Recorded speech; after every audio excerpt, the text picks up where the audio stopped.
Welcome to my channel Easy Physics by JMD। आइए बच्चों, आज हम लोग एक नया टॉपिक पढ़ते हैं, हुक का नियम। हम लोग इलास्टिसिटी चैप्टर आजकल डिस्कस कर रहे हैं, तो इसमें अगला टॉपिक है हुक का नियम, हुक्स लॉ। ये क्या होता है इसको थोड़ा समझेंगे। जब हम किसी बॉडी को डिफॉर्म करते हैं, सपोज कीजिए कि कोई एक ये बॉडी है, इस पर हमने फोर्स अप्लाई किया, तो सपोज कर लिए ये वायर फॉर्म में है, तो जब हम इसको खींचेंगे तो इसकी लंबाई में परिवर्तन हो जाएगा, ये थोड़ी सी बढ़ जाएगी। अगर स्प्रिंग कंसीडर कर लें, इसको खींचें तो स्प्रिंग लंबी हो जाएगी। या स्प्रिंग को हम हॉरिजॉन्टल स्प्रिंग है, तो इसको यदि हम खींचेंगे तो ये बढ़ जाएगी, और इसको अगर हम दबाएंगे, कंप्रेस करेंगे, तो ये इसकी लेंथ थोड़ी सी छोटी हो जाएगी, ये संपीड़ित हो जाएगी। अगर हम ऐसा करते हैं, बाहर से एक बल लगाकर वस्तु को खींचते हैं, या स्प्रिंग का केस जो कंसीडर कर रहे हैं उसमें उसे संपीड़ित करते हैं, यानी कि विरूपक बल लगाकर जब हम उसमें डिस्टर्बेंस यानी कि विकृति उत्पन्न करते हैं, तो वस्तु में पदार्थ के गुण के कारण एक प्रतिबल डेवलप हो जाता है। जो प्रतिबल होता है वो विकृति के समानुपातिक या अनुक्रमानुपातिक होता है, विकृति के प्रोपोर्शनल होता है। देखो बच्चों, अगर ये स्प्रिंग है, सपोज करिए स्प्रिंग की हम बात करें, तो अगर हम इसको ज़्यादा खींचेंगे तो स्प्रिंग के अंदर ज़्यादा प्रतिबल या रिस्टोरिंग फोर्स डेवलप होगा इसको वापस से अपनी ओरिजिनल अवस्था में लाने के लिए। और थोड़ा सा खींचोगे तो थोड़ा सा ही अंदर फोर्स डेवलप हो जाएगा और वो बड़ी आसानी से अपनी ओरिजिनल शेप साइज में आ जाएगी।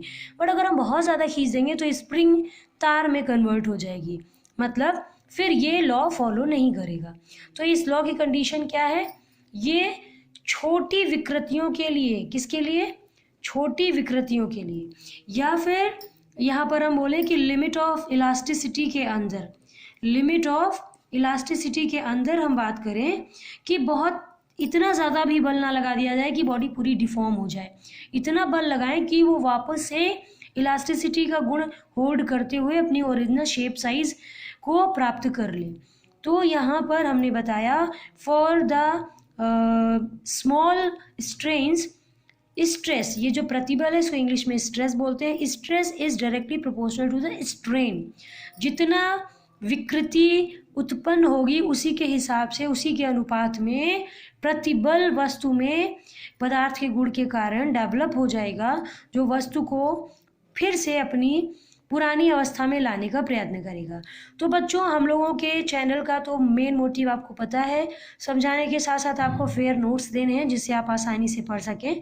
तो थोड़ा जल्दी कर लेते हैं, आज कुछ नॉइज पोल्यूशन भी है हमारे आसपास, तो फटाफट हम इसका नोट्स देख लेते हैं। तो देखिए बच्चों, ये हुक का नियम है। प्रत्यास्थ सीमा के अंदर अगर वस्तु में कोई हम लोग विकृति उत्पन्न करते हैं, तो वस्तु के अंदर जो प्रतिबल उत्पन्न होगा वो उत्पन्न की गई विकृति के अनुक्रमानुपाती होगा। ठीक है, हम लोग पहले डिफॉर्मिंग फोर्स लगा करके विकृति उत्पन्न करते हैं, और प्रतिबल वस्तु के भीतर पदार्थ के गुण के कारण उत्पन्न होता है और वस्तु को अपनी पुरानी स्टेट में ले जाने का प्रयत्न करता है। और अगर यह प्रत्यास्थ सीमा के अंदर किया जा रहा है डिस्टर्बेंस, तो वो वापस भी अपनी पुरानी अवस्था में ले आने में समर्थ होगा ये प्रतिबल। तो the stress developed in a body is directly proportional to the strain, but it is within the elastic limit. That will be true for the short या small strains. Stress will equal to, जब हम लोग जानते हैं बच्चों proportionality sign हटता है तो एक कांस्टेंट आ जाता है। Here we are discussing elasticity chapter, so that's why it is E हमारा प्रोपोर्शनलिटी यानी कि अनुपातिक नियतांक है। बराबर लगा दिया, ये नियतांक का चिन्ह हट गया और एक नियतांक आ गया, यह नियतांक हो गया प्रतिबल बटे विकृति। अब यहाँ पर हम लिखना भूल गए थे तो हमने साइड में आपको नोट्स दे दिए हैं कि ई यानी कि ये जो अनुपातिक नियतांक है इसको हम लोग प्रत्यास्थ गुणांक या मॉडुलस ऑफ इलास्टिसिटी बोलते हैं। इस कांस्टेंट का या इलास्टिसिटी कांस्टेंट का हमारे पास जो यूनिट है वो न्यूटन पर मीटर स्क्वायर होता है, और जो विमा है वो ML-1 T-2 होती है। देखो बच्चों, ये प्रतिबल और विकृति का अनुपात है, यानी कि प्रतिबल का मात्रक और विकृति का मात्रक। प्रतिबल की विमा और विकृति की विमा रख के हम लोग सॉल्व करेंगे। हम देख रहे हैं बच्चों कि विकृति जो है वो अनुदैर्ध्य विकृति हो या आयतनात्मक विकृति हो, इट इज़ फ्रैक्शनल चेंज, यानी कि लंबाई में परिवर्तन बटे लंबाई, प्रारंभिक लंबाई, या वॉल्यूम में परिवर्तन बटे प्रारंभिक वॉल्यूम। तो बच्चों अगर हम इसकी यूनिट निकालेंगे तो अगर लंबाई हमारी पहले मीटर में ले रहे हैं तो ये भी मीटर में होगी, कैंसिल आउट हो जाएगी, तो कोई मात्रक नहीं बचा और कोई विमा भी नहीं होगी। इसी तरह अगर ये हम सेंटीमीटर क्यूब और सेंटीमीटर क्यूब में वॉल्यूम लेंगे तो वॉल्यूम की डायमेंशन भी यूनिट भी कट जाएगी और आयतनात्मक विकृति भी डायमेंशन लेस या यूनिट लेस हो जाएगी। ये आपके लिए इंपॉर्टेंट नोट्स हैं कि स्ट्रेन, इंग्लिश वाले बच्चे समझ लें, strain is unit less and dimension less quantity. आपको ऑब्जेक्टिव में बहुत बार क्वेश्चन देखने को मिलेगा। तो इस तरह से जो इलास्टिसिटी कांस्टेंट आता है उसकी जो विमा और डायमेंशन होगी वो प्रतिबल की ही विमा और डायमेंशन के बराबर होगी, जो हम लोगों ने लास्ट वीडियो में देखा था कि प्रतिबल का मात्रक निकाला था, प्रतिबल की डायमेंशन निकाली थी, और यही हमारी इलास्टिक कांस्टेंट की भी डायमेंशन और यूनिट होगी। तो इस तरह से इलास्टिसिटी कांस्टेंट की हमारे पास फॉर्मूला और यूनिट डायमेंशन हो गया। अब बच्चों जिस तरह से हमने प्रतिबल पढ़ा था कि 3 तरह से प्रतिबल हम लोग अप्लाई कर सकते हैं किसी बॉडी पर, 3 तरह से विकृति डेवलप हो जाती है, लेकिन हम लोग जो इस समय पढ़ रहे हैं डिलीटेड सिलेबस 30% में third type of stress and strain हटा दिया गया है, तो हम लोग 2 तरह के ही प्रतिबल और विकृति पढ़ेंगे।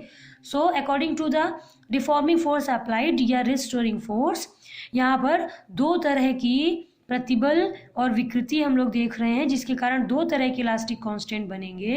इनमें से प्रथम जो होगा उसको हम लोग यंग प्रत्यास्था गुणांक कहेंगे।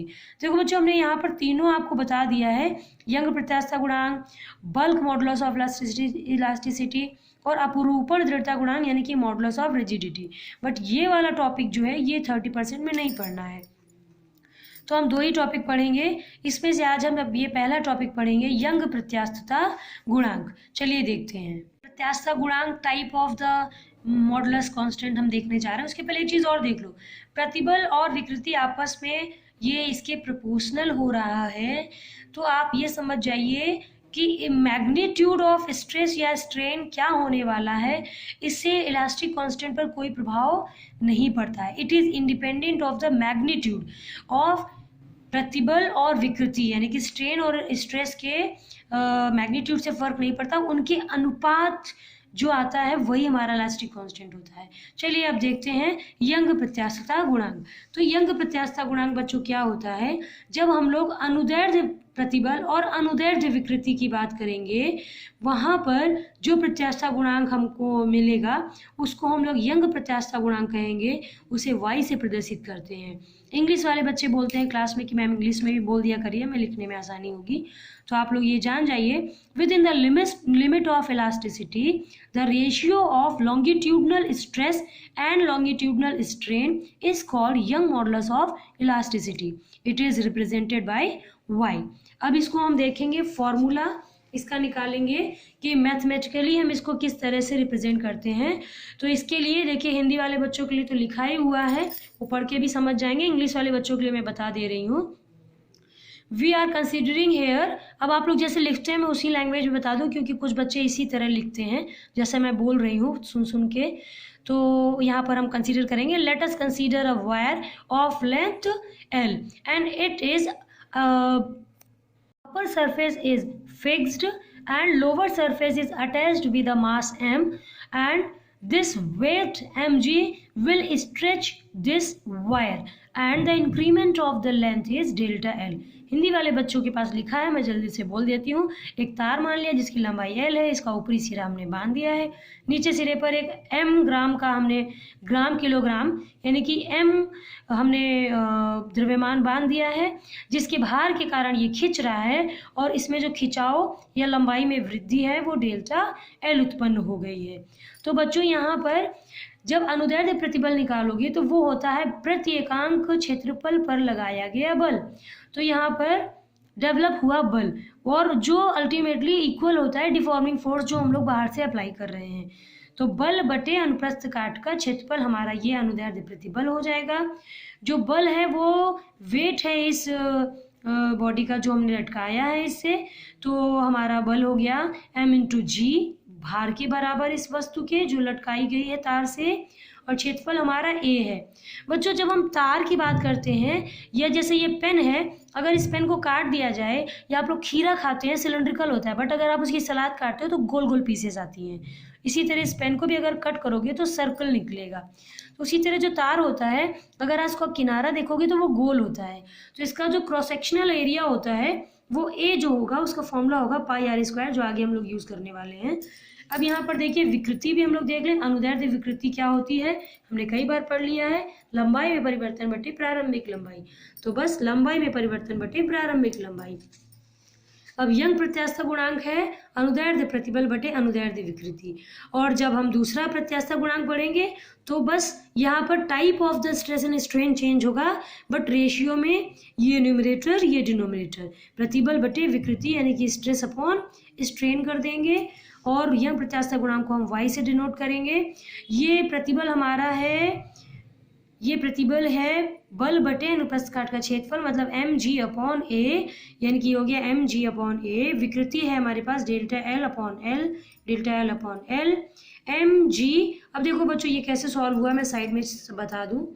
mg/a टोटल अपॉन ΔL/L, तो ये वाला L ऊपर चला जाएगा और ये ΔL a के साथ मल्टीप्लाई हो जाएगा। ठीक है बच्चों, a/b/c/d होता है, तो इसमें नीचे वाला सबसे ऊपर के साथ चले जाता है, बीच वाले मल्टीप्लाई हो जाते हैं। तो ये ये जो L सबसे नीचे है ये mg के साथ मल्टीप्लाई हो गया, mgl, नीचे ΔL इंटू a हो गया।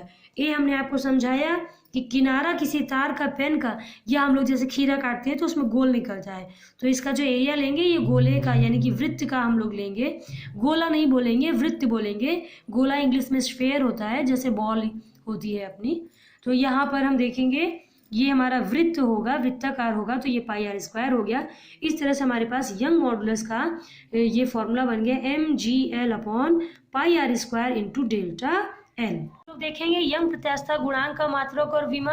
बार बार मैं आपको बता दे रही हूँ कि प्रतिबल और विकृति का अनुपात है कोई भी प्रत्यास्थ गुणांक, जहाँ पर विकृति एक विमा विहीन राशि है, मात्रक विहीन राशि है, इसलिए जो भी यूनिट और डायमेंशन बनना है वो प्रतिबल के ही बराबर होगा, जो हमने इस वीडियो में अभी एक बार देख ही लिया है।